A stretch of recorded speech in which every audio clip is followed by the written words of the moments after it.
Charlie চ্যাপলিনের আত্মজীবনী আমার জীবন বইটির আজ ৩৫তম পর্ব। পলেট আর আমার মধ্যে বিচ্ছেদ অনিবার্য।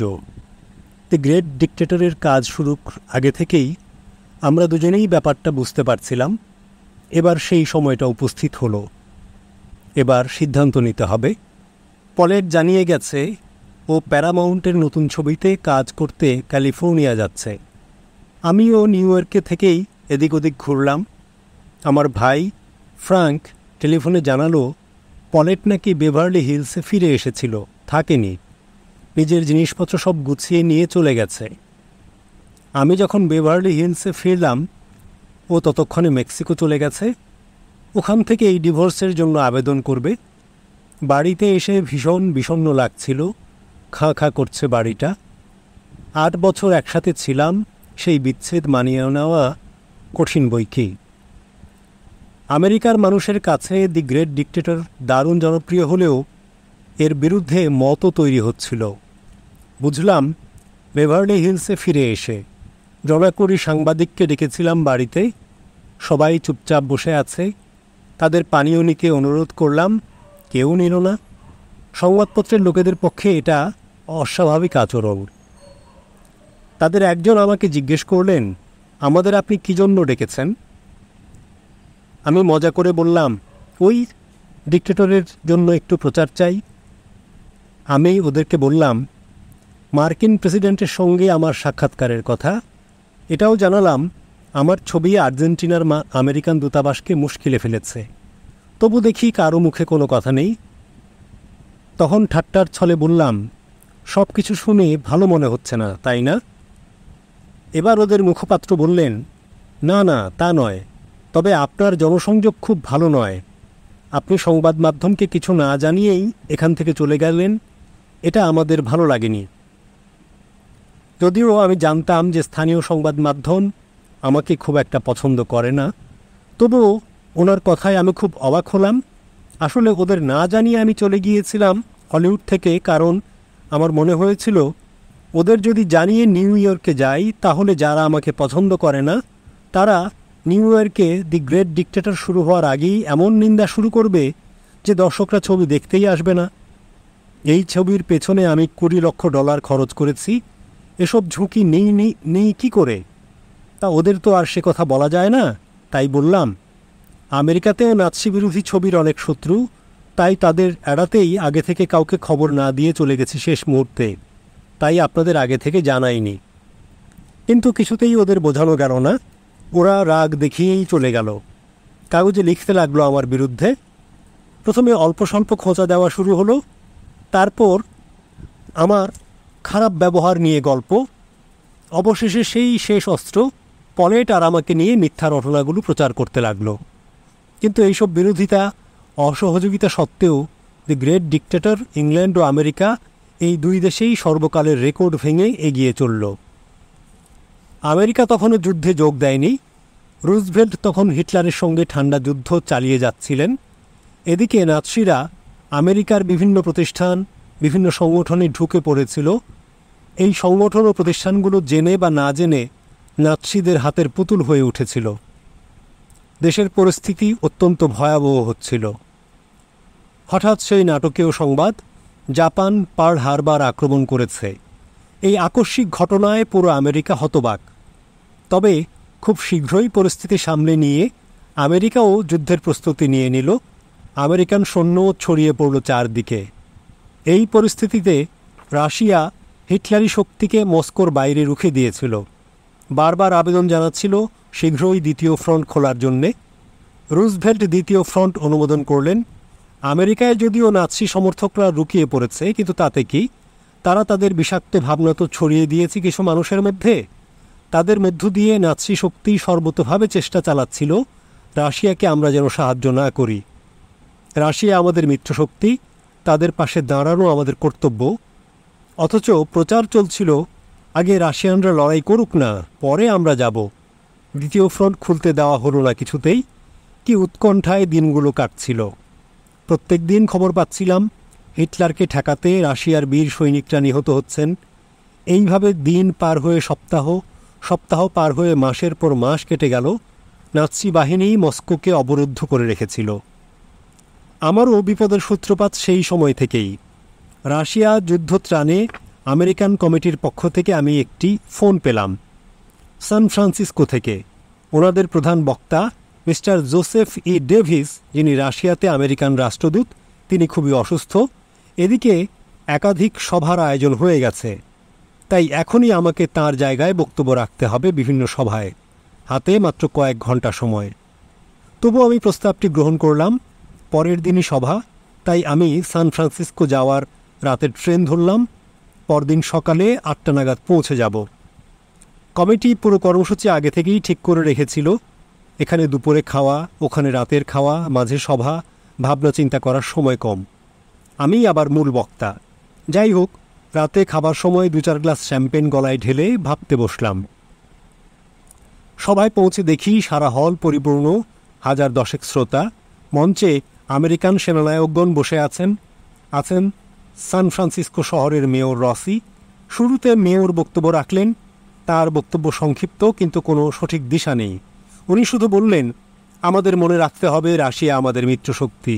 ব্যাস, এইটুকুই তার কথার সারমর্ম। এটুকু উল্লেখ করলেন না যে রাশিয়া কি ভয়ঙ্কর অবস্থার মধ্য দিয়ে চলেছে। উল্লেখ করলেন না তাদের বীরত্বপূর্ণ লড়াইয়ের কথা। বলতে ভুলে গেলেন যে রাশিয়ান সৈন্যবাহিনী প্রায় 200 ব্যাটালিয়ান সৈন্যকে জীবনমরণ লড়াই করে দিনের পর দিন আটকে রেখেছে মস্কোর বাইরে। আমাদের মিত্রশক্তি রাশিয়ানরা যেন অদ্ভুত জীব, তারা তো এমন লড়াই করতেই পারে। আমার মনে হলো সেদিন সন্ধ্যায় সকলেরই প্রায় তেমনই ধারণা। কমিটির কর্তা আমাকে অনুরোধ করলেন অন্তত 1 ঘন্টা যেন বক্তব্য রাখি। আমি তো শঙ্কিত হয়ে পড়লাম। আমি বড়জোর মিনিট 4 বক্তৃতা দিতে পারি, কিন্তু আমার আগে মেয়র ও অন্যান্যরা যেসব বাজে বকবকানি করে গেলেন তা শুনে আমার ভেতরে একটা রাগ জেগে উঠেছিল। আমি কাগজে 4টি পয়েন্ট লিখলাম। মঞ্চের পেছনে পায়চারি করছি, কিছুটা ভয়, কিছুটা ঘাবড়ে যাওয়া, এসবই আমার মধ্যে কাজ করছিল। অপেক্ষা করছি বলার জন্য, শুনতে পেলাম আমার নাম ঘোষণা হচ্ছে। কালো টাই আর ডিনার জ্যাকেট পরেছিলাম। মঞ্চে দাঁড়াতেই চারপাশ থেকে হাততালি। কিছুটা সময় পেলাম একটু ধাতস্থ হওয়ার। হাততালি থামলে আমি একটি শব্দই বললাম, কমরেডস। সারা হল জুড়ে আবার হাততালি, হাস্যরোল। সব শান্ত হলে আমি বললাম, কমরেডস, আমি বলতে চাই। আবার হর্ষধ্বনি, হাততালি। আমি বলতে লাগলাম, আমার মনে হয় আজকের এই সভায় অনেক রাশিয়ান আছেন। তাদের বলতে চাই যে আপনাদের দেশের বীর জনগণ যেভাবে লড়াই করছেন, লড়াইয়ের ময়দানে মৃত্যুকে বরণ করে নিচ্ছেন এই মুহূর্তে, সেই সময়ে দাঁড়িয়ে আপনাদের কমরেডস বলে ডাকতে পারা আমাদের নিজেদের কাছেই পরম গৌরবের। এবার শুধু হাততালি আর চিৎকার নয়, সেই সাথে অনেকেই উঠে দাঁড়ালেন। এবার আমি যেন জ্বলে উঠলাম। মনে পড়ে গেল একটু আগের কথাগুলো। আগে ওরা লড়াই করুক না, তারপর দেখা যাবে। আমি এই কথার উপরেই ক্রোধ প্রকাশ করতে যাচ্ছিলাম, কিন্তু কে যেন আমার ভেতর থেকে আমাকে থামালো। নিজেকে সামলে নিয়ে বললাম, আমি কমিউনিস্ট নই। আমি একজন সাধারণ মানুষ। মানুষ হয়ে মানুষের উপলব্ধি আমি বুঝতে পারি। কমিউনিস্টরাও তো আমাদেরই মতন মানুষ।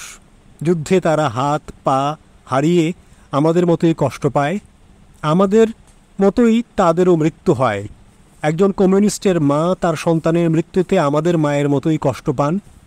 তিনি যখন শোনেন তার সন্তান যুদ্ধে নিহত হয়েছে, সে আর কোনোদিন এসে মা বলে ডাকবে না। তিনি বিশ্বের আর সব মায়ের মতোই কাঁদেন। এসব জানার জন্যে আমাকে কমিউনিস্ট হতে হয়নি। এটা জানার জন্য একজন প্রকৃত মানুষ হওয়াই যথেষ্ট। এই মুহূর্তে রাশিয়ার মায়েরা কাঁদছেন, তাদের হাজার হাজার সন্তান যুদ্ধক্ষেত্রে নিহত হচ্ছেন। এভাবে আমি প্রায় 40 মিনিট কথা বলেছিলাম। ততক্ষণে নিজের উপর বিশ্বাস ফিরে এসেছিল। কথার পরে কথা সাজিয়ে তাদের হাসাচ্ছিলাম, কাঁদাচ্ছিলাম। রুজভেল্টের প্রসঙ্গেও তুললাম। প্রথম বিশ্বযুদ্ধে আমার বক্তব্য সঠিক ছিল, সে কথাও বললাম। আমি বলতে লাগলাম, এবারে আবার যুদ্ধ। আজ আমি বলতে এসেছি রাশিয়ার যুদ্ধত্রাণ কমিটির হয়ে, কিন্তু রাশিয়া শুধু অর্থ চায় না, অর্থের চেয়ে আরও বেশি কিছু চায়। আমি শুনলাম যে আয়ারল্যান্ডের উত্তরে 20 লক্ষ মিত্রপক্ষের সৈন্য মোতায়েন করা আছে, অথচ রাশিয়া একা 200 ডিভিশন নাৎসি সৈন্যের সঙ্গে লড়াই করছে।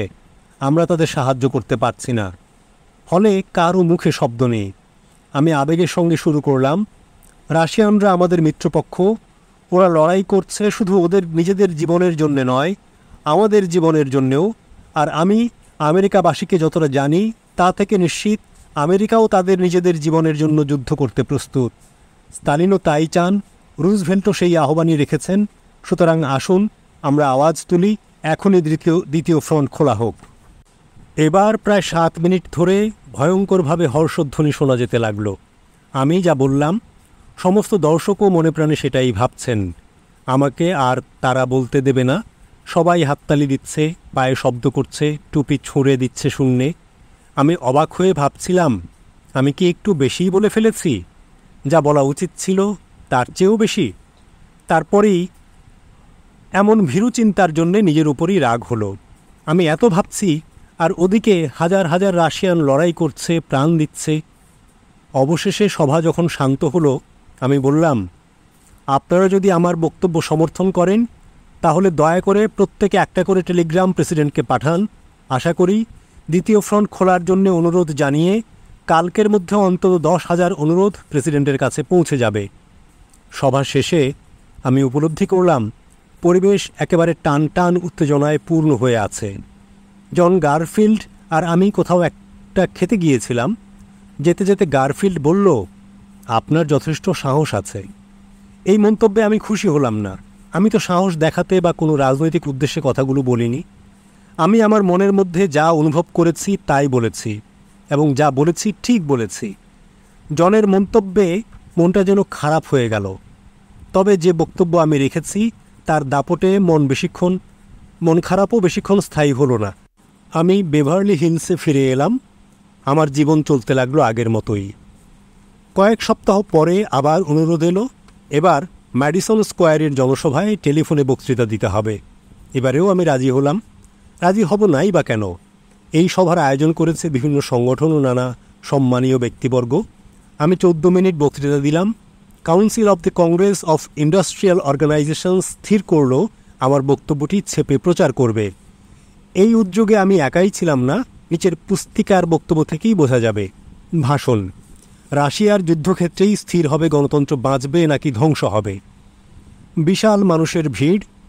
আমরা আগে থেকেই বলে দিয়েছিলাম বক্তৃতার মাঝে হাততালি দিয়ে চিৎকার করে কোনো বিঘ্ন ঘটানো চলবে না। 14 মিনিট ধরে সবাই শুনলেন আমেরিকার মহান শিল্পী চার্লি চ্যাপলিনের বক্তৃতা। সুদূর হলিউড থেকে ফোনে তার কণ্ঠ আমরা শুনতে পেয়েছি। 22 জুলাই 1942 60,000 মানুষ জড়ো হয়েছিল নিউ ইয়র্কের ম্যাডিসন স্কোয়ার পার্কে। তাদের মধ্যে ছিলেন শ্রমিক সংগঠন, নাগরিক সংগঠনের সদস্যরা, ছিলেন সমাজের আরও নানা স্তরের মানুষ, চার্চের প্রতিনিধিরা। তারা সবাই প্রেসিডেন্ট রুজভেল্টের দ্বিতীয় ফ্রন্ট গড়ার ডাকে সাড়া দিয়েছিলেন, যাতে হিটলার ও তার অক্ষশক্তির দ্রুত পতন হয়। দি greater new York industrial union কাউন্সিলের অধীনস্থ 250টি শ্রমিক সংগঠন এই মহাসভার আয়োজক। এই মহান উদ্যোগকে সমর্থন জানিয়েছেন ওয়েন্ডেল এল উইলকি, ফিলিপ মারে, সিডনি হিলম্যান ও আমেরিকার অন্যান্য বিশেষ ব্যক্তিবর্গ। নীল আকাশ। বক্তৃতা মঞ্চে মিত্রদেশের পতাকাগুলো পতপত করে উঠছিল প্রেসিডেন্টের সমর্থনে। দ্বিতীয় ফ্রন্ট খোলার সমর্থনে বড় বড় পোস্টারগুলো জনসমুদ্রের মাঝখানে জ্বলজ্বল করছিল। সভাস্থলের চারপাশের সব রাস্তা মানুষের ভিড়ে বন্ধ হয়ে গিয়েছিল। লুসি মনোরো উদ্বোধনী সঙ্গীত পরিবেশন করেন। এছাড়া জেন ফ্রোম্যান, আর্লেন ফ্রান্সিস সহ আমেরিকার নাট্যজগতের বহু নামকরা শিল্পী অনুষ্ঠানে অংশ নেন।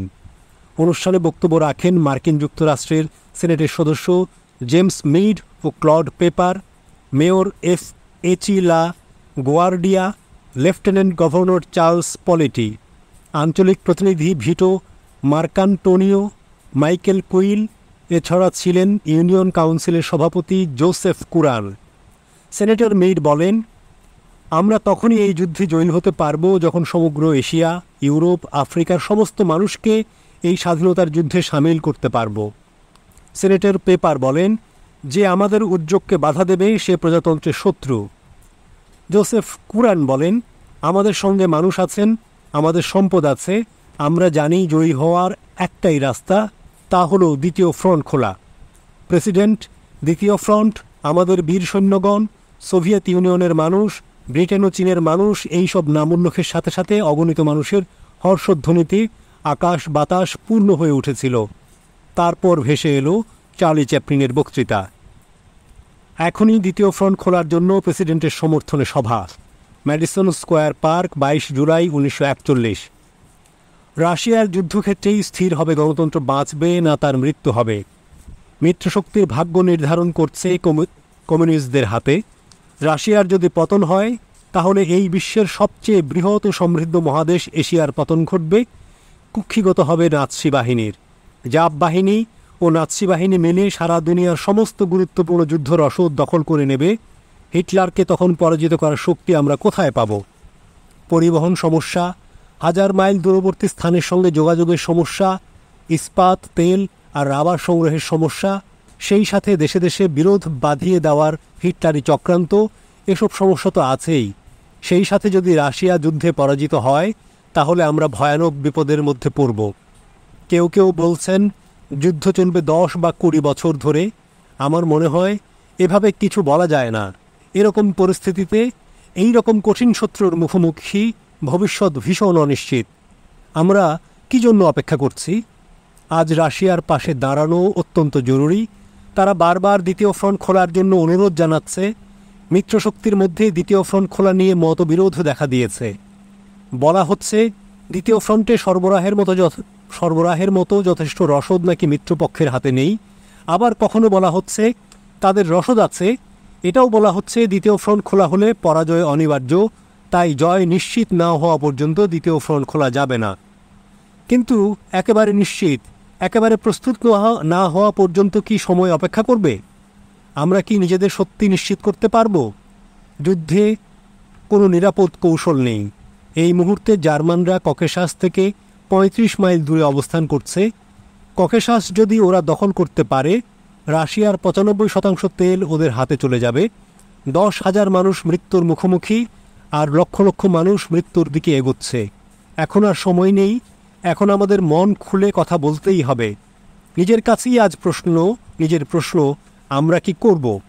আমরা তো শুনি আয়ারল্যান্ডে আমাদের সৈন্য পৌঁছে গেছে, ইউরোপে আমাদের সৈন্যবাহিনীর 95% ছড়িয়ে পড়েছে, 20 লক্ষ ব্রিটিশ সৈন্য সম্পূর্ণ প্রস্তুত, রাশিয়ার পরিস্থিতি অত্যন্ত গুরুতর। তাহলে আর দেরি কেন দ্বিতীয় ফ্রন্ট খুলতে? আমরা পারব। ওয়াশিংটন ও লন্ডনের সরকারি প্রতিনিধিরা শুনুন, এখন আর তর্ক বিরোধের সময় নেই। সব সন্দেহ দূর করুন। আমাদের আত্মবিশ্বাসকে নষ্ট করবেন না, ঐক্যকে নষ্ট করবেন না। জয়ের জন্য এটাই আগে প্রয়োজন। আমরা পারবই। রাশিয়া আজ দেওয়ালে পিঠ ঠেকিয়ে লড়াই করছে। সেই দেওয়াল হলো মিত্রশক্তির সবচেয়ে শক্তিশালী প্রতিরক্ষা। আমরা লিবিয়াতে হেরেছি, আমরা ক্রিটে হেরেছি, আমরা ফিলিপাইন্সে হেরেছি। প্রশান্ত মহাসাগরীয় অঞ্চলের বিভিন্ন দ্বীপ আমাদের হাতছাড়া হয়ে গেছে। কিন্তু আমরা রাশিয়াতে হারব না, কারণ এটা গণতন্ত্রের শেষ ঘাঁটি। আমাদের পৃথিবী, আমাদের জীবন, আমাদের সভ্যতা আমাদের পায়ের তলায় কাঁপছে। আমাদের শেষ চেষ্টা করতেই হবে। রাশিয়ানরা যদি ককেশাসকে ধরে রাখতে না পারে তাহলে মিত্রশক্তির কাছে সেটা একটা বিরাট ক্ষতি। কিছু লোক এখনই শান্তির রব তুলেছে। তারা গর্ত থেকে বেরিয়ে আসছে। তারা হিটলারকে জয়ী করে শান্তি চায়। তারা বলতে চায় আমেরিকানদের বৃথা জীবন বিসর্জন না দিয়ে হিটলারের সঙ্গে একটা সমঝোতা করে নেওয়াই ভালো। নাৎসিদের ফাঁদ থেকে সাবধান। নাৎসিদের ফাঁদগুলো থেকে সতর্ক থাকুন। এইসব নেকড়ের দল ভেড়ার ছদ্মবেশে ঘুরছে। তারা আমাদের শান্তির স্নিগ্ধ বাণী শোনাতে চায়।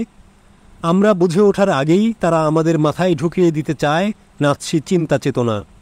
একবার এই নাৎসি চিন্তা মাথায় ঢুকে গেলে আমরাও দাসে পরিণত হব। তখন ওরা আমাদের স্বাধীনতা কেড়ে নেবে, আমাদের চিন্তার উপর নিয়ন্ত্রণ করবে। গেস্টাপোরাই দুনিয়ার প্রভু হয়ে বসবে। তারা আমাদের উপর ছড়ি ঘোরাবে। এটাই হবে পৃথিবীর ভবিষ্যৎ। নাৎসিরা একবার ক্ষমতায় এলে তাদের বিরুদ্ধতাকারী সব শক্তিকে তারা ধ্বংস করে দেবে। মানব জাতির অগ্রগতি থমকে যাবে। সংখ্যালঘুদের কোনো অধিকার থাকবে না, কোনো নাগরিক অধিকার থাকবে না। সব ধ্বংস হয়ে যাবে। একবার যদি আমরা শান্তির ফেরিওয়ালাদের কথা শুনে হিটলারের সঙ্গে সমঝোতা করি তাহলে তারা দানবীয় শক্তি দিয়ে পৃথিবীকে নিয়ন্ত্রণ করবে। চেষ্টা আমাদের করতেই হবে। সেই সব সমঝোতাকারীদের থেকে সতর্ক থাকুন যারা যে কোনো সংকটের সময়ে মাথাচাড়া দেয়। আমরা যদি সতর্ক থাকি, যদি আমাদের নৈতিকতাকে ধরে রাখতে পারি, তাহলে কোনো কিছুতেই আমাদের ভয় নেই। মনে রাখতে হবে নৈতিক শক্তি ইংল্যান্ডকে বাঁচিয়েছে। আমরা আমাদের নৈতিকতাকে সেভাবেই ধরে রাখতে পারলে জয় সুনিশ্চিত। হিটলার অনেক চেষ্টা করেছে আমাদের মনোবল ভাঙার। তার মধ্যে অন্যতম হল রাশিয়ার বিরুদ্ধে প্রচার। এই গ্রীষ্মে হিটলার যদি ককেশাস দখল করতে না পারে, তাহলে ঈশ্বর ছাড়া আর কেউ তাকে বাঁচাতে পারবে না। মস্কোতে যদি আর একটা শীত কাটাতে হয়, তাহলে ওর ভবিষ্যৎ ঈশ্বরের হাতে। ওর সুযোগ কমে এসেছে, কিন্তু ও প্রাণপণে চেষ্টা করছে। হিটলার যদি চেষ্টা চালিয়ে যেতে পারে, আমরা কেন পারবো না? আমাদের কি করতে হবে? আমাদের হাতে অস্ত্র দাও, বোমা দাও, বার্লিনের উপরে ফেলার মতো আমাদের পরিবহন সমস্যার সমাধান করো। সবচেয়ে বড় কথা, এই মুহূর্তে আমরা দ্বিতীয় ফ্রন্ট চাই। জয় আমাদের সামনেই। এই বসন্তেই যেন আমরা জয়ের স্বাদ পাই, সেই চেষ্টা রাখুন। আপনি কারখানায় কাজ করেন, আপনি চাষের মাঠে, আপনি ছাত্র, আপনি যুবক, আপনি এই বিশ্বের নাগরিক। আসুন আমরা একসাথে লড়াই করি, একেবারে চূড়ান্ত বিজয় পর্যন্ত লড়ি। ওয়াশিংটন ও লন্ডনের সরকারি প্রতিনিধিরা, আপনারা শুনুন, আমাদের লক্ষ্য একটাই, এই বসন্তেই জয় আমাদের চাই। এই ভাবনাটাই ধরে রাখি, এই ভাবনা নিয়ে কাজ করি, এই ভাবনা নিয়ে বাঁচি। আমাদের মধ্যে একটা শক্তি তৈরি হবে, যা আমাদের প্রাণ শক্তিকে আরও বাড়িয়ে দেবে, আমাদের কাজকে আরও দ্রুত করবে। আসুন অসম্ভবকে একবার সম্ভব করার চেষ্টা করি। মনে রাখবেন, ইতিহাসে যে সমস্ত বিরাট বিরাট লক্ষ্য অর্জন সম্ভব হয়েছিল, প্রথমে কিন্তু সেই সব কাজ অসম্ভবই মনে হয়েছিল। সে সময় দিনগুলো বেশ সুখেই কাটছিল, কিন্তু সেটা ছিল যেন ঝড়ের পূর্বাভাস। যে ঘটনার মধ্য দিয়ে ঝড় উঠল, সেটা প্রথমে বেশ নিরীহভাবেই শুরু হয়েছিল। সেদিন ছিল রবিবার। এক হাত টেনিস খেলার পরে টিম ডুরান্ট আমাকে বলল, সে জোয়ান ব্যারি নামে একটি মেয়ের সঙ্গে ওর দেখা করার কথা। মেয়েটি পল গেটির বান্ধবী, মেক্সিকো সিটি থেকে সবে এসেছে। ও ওর এক বন্ধু এসি ব্লুমেনথালের কাছ থেকে পরিচয়পত্র নিয়ে এসেছে। টিম বলল, ও মেয়েটির সঙ্গে বসে খাওয়া দাওয়াও করেছে, সঙ্গে আরেকটি মেয়ে ছিল। টিম জানতে চাইল যে আমি ওর সাথে যাব কি না, কারণ মিস ব্যারি নাকি আমার সঙ্গে দেখা করতে আগ্রহী। আমরা পেরিনো রেস্তোরাঁতে দেখা করলাম। দেখলাম মেয়েটি বেশ হাসি খুশি। সন্ধেটা বেশ ভালোই কাটলাম চারজনে। আমি কখনো ভাবিনি আবার তার সঙ্গে দেখা হবে। কিন্তু পরের রবিবারেই টেনিস কোর্টে টিম আবার তাকে সঙ্গে করে নিয়ে এলো। রবিবার রাতে সাধারণত আমি আমার সব কর্মচারীদের ছুটি দিয়ে দিতাম, বাইরে খেয়ে নিতাম। তাই আমি, টিম আর মিস ব্যারিকে রোমানফস রেস্তোরাঁয় একসাথে খাওয়ার আমন্ত্রণ জানালাম। খাওয়া দাওয়ার পর আমার গাড়িতেই ওদের বাড়ি পৌঁছে দিলাম। পরদিন সকালে মেয়েটি আমাকে ফোন করে জানতে চাইল আমার সঙ্গে ও দুপুরের খাওয়াটা খেতে পারে কিনা। আমি তো অবাক। আমি ওকে বললাম, আমি শান্তা বারবারায় যাচ্ছি, নিলাম আছে এখান থেকে 90 মাইল দূরে। ওর যদি কোনো কাজ সকালে না থাকে আমার সঙ্গে যেতে পারে, সেখানেই খেয়ে নেব। যাওয়া হলো। নিলামে দু একটা জিনিসও কিনলাম। নিলাম শেষে ওকে নিয়ে ফিরে এলাম লস অ্যাঞ্জেলসে। মিস ব্যারির 22 বছর বয়স, বেশ বড়সড় চেহারার মেয়ে, দেখতেও বেশ ভালোই। শরীরের উপর অংশের গড়ন আকর্ষণীয়, বেশ উঁচু স্তন, সেই সাথে পরেছিল আঁটোসাঁটো ছোট গ্রীষ্ম পোশাক। গাড়ি চালিয়ে ফেরার সময় আমার চোখ যেন তার শরীরে আটকে যাচ্ছিল। ও আমাকে বলল, পল গ্যাটির সঙ্গে নাকি ঝগড়া হয়েছে, তাই ও পরের দিনই নিউ ইয়র্ক ফিরে যাবে। তবে এটাও জানালো যে আমি যদি চাই তাহলে ও থেকেও যেতে পারে এবং আমার জন্য ও সব কিছুই ছাড়তে পারে। আমি তো একটু সন্দিহান হয়ে পড়লাম। ব্যাপারটা কি, বড্ড তাড়াতাড়ি এগোচ্ছে সব কিছু? আমি ওকে খোলাখুলি জানিয়ে দিলাম আমার ভরসায় থাকার দরকার নেই। নামিয়ে দিলাম ওর বাড়ির সামনেই, বিদায় জানালাম। আমাকে অবাক করে দিয়ে 2-1 দিন পরে আবার ওর ফোন। বলল কোনো কারণে নাকি ও রয়ে গেছে, আমার সঙ্গে ও সন্ধেবেলা দেখা করবে। একাগ্রতাই সাফল্যের চাবিকাঠি। মিস ব্যারিও সে পথেই সফল হলেন। দুজনে প্রায় দেখা হতে লাগলো। বেশ ভালোই লাগে, তবে ওর মধ্যে একটু যেন অস্বাভাবিকতা ছিল। ফোন না করেই গভীর রাতে আমার বাড়িতে চলে আসতো। খুব বিরক্ত লাগতো। আবার কয়েক সপ্তাহ কোনো খোঁজখবর নেই। আমি ওর কাছে বলিনি, তবে এটা সত্যিই যে অনেক দিন খবর না পেলে যেন অস্বস্তি হতো। আবার যখন হাজির হলো, আগের মতোই হাসি খুশি, প্রাণবন্ত। আমার সব দুশ্চিন্তা সন্দেহ দূর হয়ে যেত। একদিন স্যার সেড্রিক হার্ডউইক আর সিনক্লেয়ার লুইসের সঙ্গে খেতে বসেছি। কথায় কথায় শ্যাডো অ্যান্ড সাবস্ট্যান্স নাটকটির প্রসঙ্গ এলো। নাটকটিতে সেড্রিক অভিনয় করেছেন। লুইস বললেন, নাটকটির মুখ্য চরিত্র হলো ব্রিজেট, যেন আধুনিক জোয়ান অফ আর্ক। উনি বললেন, নাটকটা নিয়ে ভালো সিনেমা হতে পারে। শুনে তো আমি উৎসাহী। সেড্রিককে বললাম গল্পটা আমি পড়তে চাই। উনি আমাকে বইটির একটা কপি পাঠিয়ে দিয়েছিলেন। কয়েকদিন পরে এক রাতে জোয়ান, ব্যারি আর আমি খেতে বসেছি। আমি ওকে নাটকটি নিয়ে বললাম।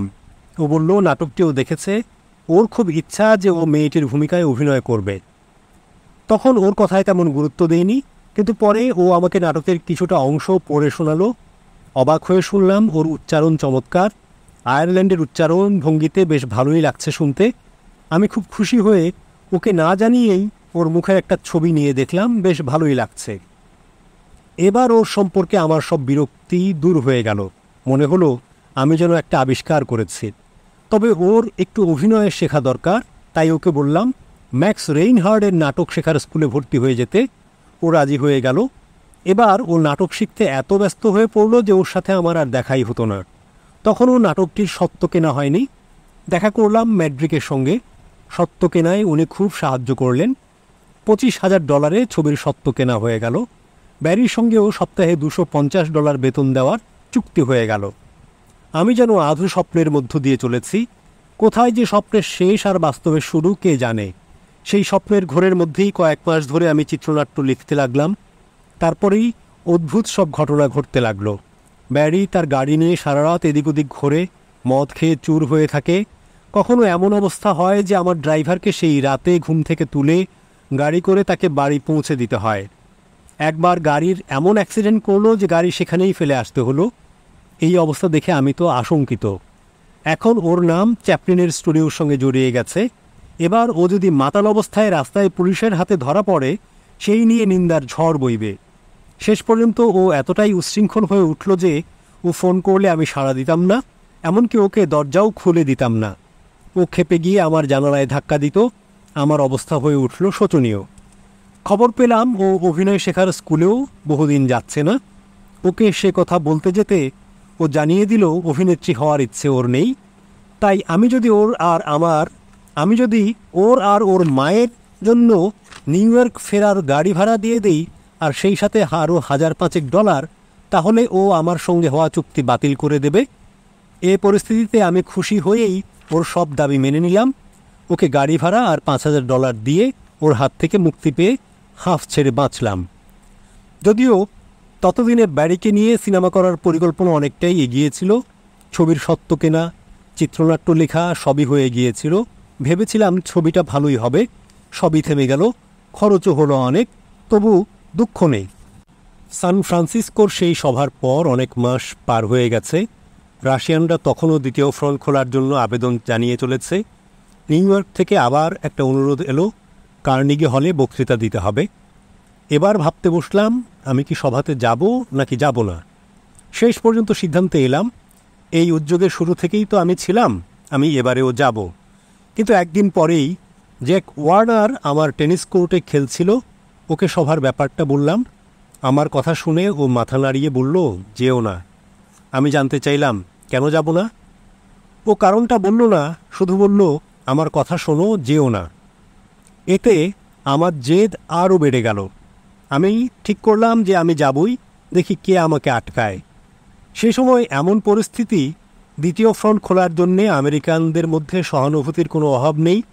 রাশিয়া তখন স্তালিনগ্রাদের যুদ্ধ জয় করেছে। সুতরাং টিম ডুরান্টকে সঙ্গে নিয়ে আমি গেলাম।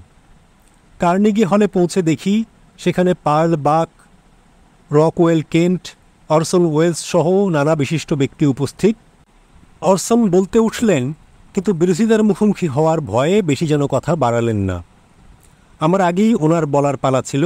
উনি বললেন, যেহেতু এই সভা রাশিয়াকে যুদ্ধ ত্রাণ দেওয়ার জন্যে এবং রাশিয়া আমাদের মিত্রশক্তি, সুতরাং এই সভায় কেন কথা বলবো না, নিশ্চয়ই বলবো। এমন বক্তব্য শুনে আমার আরও জেদ চেপে গেল। আমি বলা শুরু করলাম এক সাংবাদিক বন্ধুর প্রসঙ্গ তুলে ধরে, যিনি বলেছিলেন আমি নাকি যুদ্ধের জিগির তুলছি। আমি বললাম, আমার বন্ধুটি আসলে আমার ব্যাপারে ঈর্ষান্বিত হয়ে পড়েছেন।